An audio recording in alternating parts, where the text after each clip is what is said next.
Et stop, tu roules sur le boulevard BD, cet album est fait pour toi. Des aventures de Camille et Pompon, Fissure.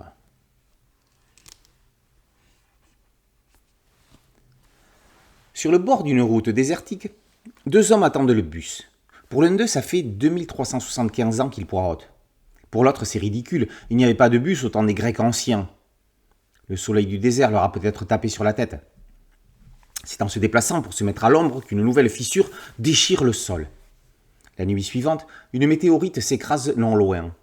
En se rendant sur les lieux, Camille et Pompon, ce sont leurs noms, découvrent une coquille Saint-Jacques. Géante. Elle s'ouvre. Il y a une perle qui éclot tel un œuf.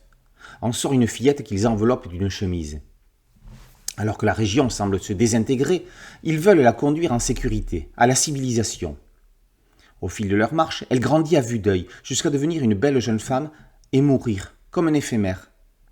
Elle a juste eu le temps de confier à ses sauveteurs une pierre et de leur demander de la rapporter à la source du Sud afin d'empêcher la destruction totale de la Terre. Arrivés en ville, Camille et Pompon sont pris en charge par une voiture conduite par des chauffeurs de maître qui les emmènent en haut d'un building de Plutonia, à la rencontre de Silas A. Goldstone Jr., fondateur et propriétaire de la ville, qui n'est autre qu'un singe. Il les avait vus en passant au-dessus d'eux en avion.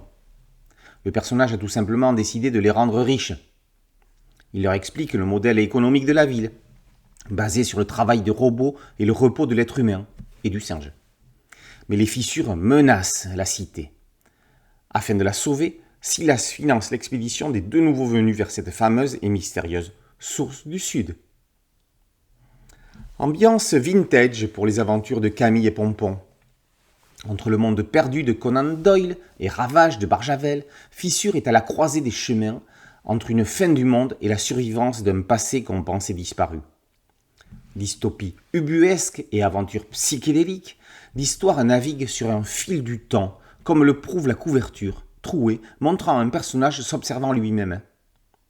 Pour M.C. Breton, la BD est un hobby. Il joue avec ses personnages à la manière d'un Ionesco ayant rencontré Pierre Lacroix qui a fait le succès du Bibi Fricotin de Louis Forton. Bien que le graphisme en ait l'aspect, l'auteur ne se revendique pas d'une ligne claire, se sentant tout autant influencé par l'école de Marcinelle. Breton se dit agressé par le design des 65 dernières années. C'est pour cela que ses décors semblent sortis du temps d'avant. Véritable ovni, Fissure est une aventure fort originale qui traverse le temps dans le fond comme dans la forme. Camille et Pompon n'appartiennent à aucune époque, à aucune mode. Bref, ils ont tout le potentiel pour revenir. Les aventures de Camille et Pompon, Fissure, par M.C. Breton, est paru aux éditions Paquet.